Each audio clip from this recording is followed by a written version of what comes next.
Hello, I'm Gearlene Williams-Dortch, and I'm excited to be launching my first podcast tonight. This show is designed to help you grow in your success. This podcast is called 7 Keys to a Prosperous Life. Why? Because I want to share with you the winning strategies that will cause you to truly prosper and be in good health. Remember, you have the keys. So tonight, I am excited to announce our first guest. He and I have a long history together working in the ministry. Over 15 years, presenting to some and inducing to others, my pastor, Eric Hamilton. How are you today? I'm doing great, Williams-Dortch. It's amazing how God just brings things full circle. How long we've been talking about doing something with the 7 keys. Yes. I'm so excited. I can't control myself. I'm so excited about it. I'm along with you. So let's talk about what we're going to talk about tonight. Faith. Yes. So, that's my passionate subject. That's the subject I love to teach on the most because, I think it takes faith to get it all done. Yes. We're born to do something. Yes. And faith is the reason why we're going to get it done.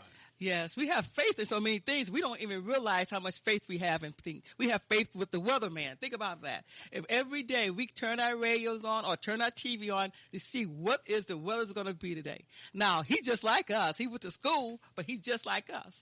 Yeah. And we rely on it. We rely on him 100%. We do, because if he says it's going to rain, what do? We grab the umbrella. Yes. And we prepare ourselves for whatever's to come. Right. If it's a storm, whether it's winter, yes, whether it's tornadoes, yes, we do a lot of things based on faith. Yes. Because of the weatherman. Yes. And God, want us to exercise that same type of faith, and I think that's what he wants us to do. Prepare. See, we got to have faith in God, number one, but we also have to have faith in us, in yourself, because God made you special. Yes. So what you special in, that's what you should have faith in. Yes. When you know that God has gifted you and called you to a particular purpose, he wants you to understand that he's with you. He's anointed you for that. Yes. He chose you for that. Yes. And it's a great thing when we come to understand what that actual gift is, because, and the thing that you said, you have to have faith in you. I often talk about when God says, I can do all things through Christ. Right. The first word is I. Right. Can. Right. I can. Right. I can. So you have to believe in the I can before you can get to the through Christ. Right.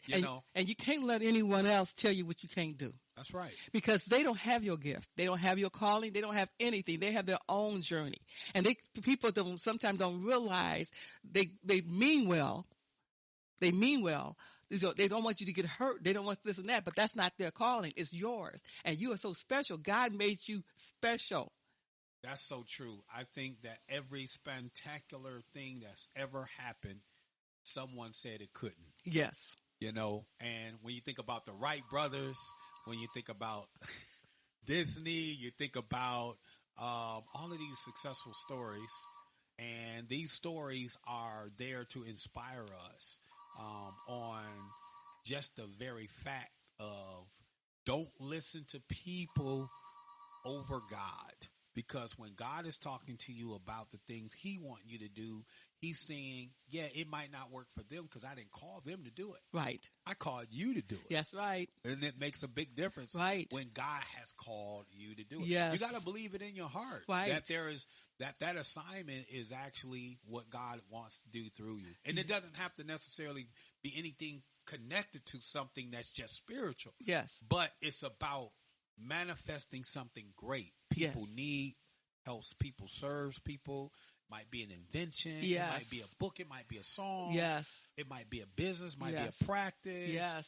It can be all these various things that actually inspire people to be better people. Yes. And I think that God is definitely into helping us become better people. Yes. And he uses ordinary people just like us, you and I, to do some great things that helps other people. Yeah, see, that's why it got to be the first thing in this series. That's why I say 7 keys. It's really more than 7 keys. It's 7 keys, part 1, part 2, part 3, A, B, and C, because each section can expand. Mm-hmm. So it's just not this key and that key and that key. You have to know the whole keys. Right. You have to put them together as one. How they connect. See, right. You can't just use one and think that's it. If she just tell me these 7 keys, that's all. No, you got to put them together. You know how to mold them together. That's what God did to you. He molded you a certain way. He loves you enough to say, I'm going to give this gift to him or to her because I want her to do this. No one else can do it. Somebody else can try. It's just like making a cake. Somebody can give you the recipe all they want. But if you don't put it in the right directions and in the right way, in order, it's not going to work. You're going to want to know why the cake didn't work. Absolutely. So you need every ingredient and you need all of the measurements. I mean, because you can have them all, but if they're in the right degrees or in the right amount. Right. You can't put too much butter in. Right. Too much sugar. Too much sugar in. Right. So it's about that balance. Right. God wants to bring us into a place that where he's building us on both sides. Yes. He doesn't want us to just be narrow-minded. No. He wants us to expand our thinking. Right. He doesn't want us to be too rigid. Right. But then he don't want us to be so flexible until we can't finish anything. Right. He wants us to stick to something. Yes. You know what I'm saying? Yes. So, order. Right. He wants that order. And so there's all of these things. These keys are so wonderful that God has inspired you to bring to the people.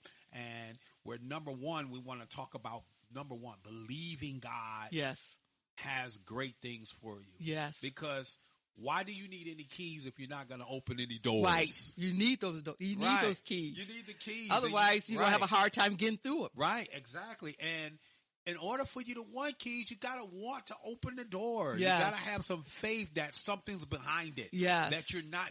Your work is not in vain. Yes. You're going to get where you're trying to go. Yes. And so that faith is that first principle thing that so we can understand that, okay, you know what? I'm going to get off my bed. I'm going to reevaluate my agenda, my priorities. Right. I'm going to start, focusing on the things I hear God speaking to my heart. Right. And, I'm not going to just let, negative thoughts to overpower me. Yes, stay away from negative thoughts. Absolutely. Don't think nothing, because God don't think negative about you. No. He don't say negative. He said, I don't think about Eric today. He's so-and-so. He always talk about blessings upon you. That's what he does. And I think when people say anything different, they're not telling you the whole story. Right. Because everybody knows how to be critical. Yes. But God is not critical. No. God is progressive. Yes. He wants you to forget those things that are in our past. Yes. And press to those things which are before us. He said, forget those things which are behind you. Right. And press to the mark which is before us. Right. He's always thinking progressive. Right. Always thinking for the future. Yes. Always pushing us forward. He's yes. not ever holding us back. Right. But go ahead. He always don't want to remind you of your past. He knows you know it already. But he said, I forgot it. When you start praying and finally start praying to God and have a conversation with him, he going to say, when you do that, he knew you did that, but he said, I forgot that. That's right. And he wants us to learn how to forget our past. And sometimes that's what stops us from moving in faith, is because we have a past failure, or what we deem as failure. Yes. And we be like, I don't know if I want to try that again. Right. I don't know if I can get up from that. Yes. What if this happened to me again? Yes. And God is like, look, that was just a learning lesson. Yes. That was a stepping stone. That was a stepping stone. That's all. Take what you learned from right. that and begin to go in another direction. Right. That will help you prevent that pitfall again. Right. We all have to pay a price, yes. For getting to a place of great things yes. happening through our lives. Right. It's a price to be paid. And no one gets there just just willy free. Yeah. Everyone pays the price, but the price is worth it. And that's what God tries to let us know. It's worth it in yes. the end if we press beyond the doubt, beyond the guilt. Yes. Beyond the pain. Yes. Beyond those past emotions yes. that holds us back and make us captive. Yes. And just launch out in faith again. Yes. Launch out one more time. And then if that don't work, launch out again. Yes. Yeah. But each thing that try to stop you and make you stronger. See, if somebody keep on giving you things, like we was a kid, if your parents just kept giving you stuff, you don't know how it works. You don't know how hard it was for your parent to work for it, to give it to you. You just took it for granted and said, I'm going to get that. Oh, and then throw it away. What's the next thing I'm going to get? See, if you work hard for something, you'll be appreciative of what you have. And then what God wants to say to you, don't just take me for granted. Don't take my love for granted. Don't take my open doors when I'm opening doors for you for granted. He said, because I want you to be strong. He wants you to be a strong person for somebody else. See, because somebody else is looking at you. Absolutely. As that example. As you look at God as an example, someone is looking at you as an example. If you can get through it, I know I can get through it. It's like God creates the mountain so he can create a victory. Yes. We look at mountains as problems. Yes. God looks at mountains as victories. Yes. And he says, I want that mountain there because I know you're going to climb it and there's going to be another victory. Yes. And every victory is like a flagpole. Yes. You know, for somebody else. Boom. You know, yes. Conquered by Jesus. Yes. You know, every hill and mountain conquered by Jesus. Right. And so, you know, because at the end of the day, God wants to give us a testimony that includes him. Yes. That doesn't exclude right. him. You can't say it's me. You can't say it's me. It was God that helped me and worked through me. Yes. Because in those times when I wanted to give up, I felt the wind pushing me forward. Yes. And I know it wasn't just me. Yes. You know what I'm saying? I felt the wings flapping, and I know it wasn't just me. Right. I felt fire underneath my feet. Right. And I know it wasn't me. That's right. You know what I'm saying? Right. And God wants the world to see him through us. Yes. He said, let your light so shine that man may see your good works, then glorify the Father which is in heaven. We've been created for his glory. Yeah, that's right. And when we do great things, God is pleased because men hear how it gets done. Yes. When believers do it, when people are doing it out of faith in God and faith in themselves, they hear the testimony that I can do all things through Christ. Yes. All things. All that things. means all ALL means everything. Yes. You know? We gotta keep that faith as small as that seed. Yes. The mustard seed. Talk about it. That small mustard seed. But that is the strongest plant there is. Yes. I was reading in Matthew, actually I was listening to the word. I often listen to the word in the car, and I was listening for Matthew, and it said that the seed of the mustard seed is the smallest plant.